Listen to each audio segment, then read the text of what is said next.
Napoleon மகன் திருமணத்தை முடித்த கையோடு பேட்டியளித்தார்.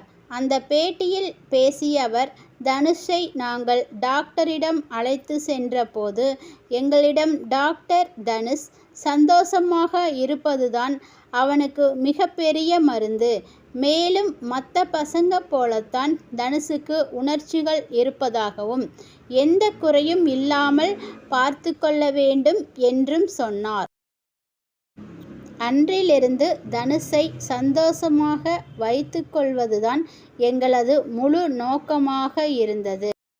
அரசியலில் இருக்கும் சுகத்தை பார்த்துவிட்டு யாரும் அதை விட்டுவிட மாட்டார்கள். ஆனால் நான் எனது மகனை பார்க்கும்போது அதெல்லாம் எனக்கு பெரிதாக தெரியவில்லை. எனக்கு தனுஷ் தான் பெரிதாக தெரிந்தான். அவன் அமெரிக்காவில் வாழ விரும்பினான். அவன் வாழும் காலம் வரை எந்தவிதமான மனக்குறையும் இல்லாமல் பார்த்து கொள்ள வேண்டும்.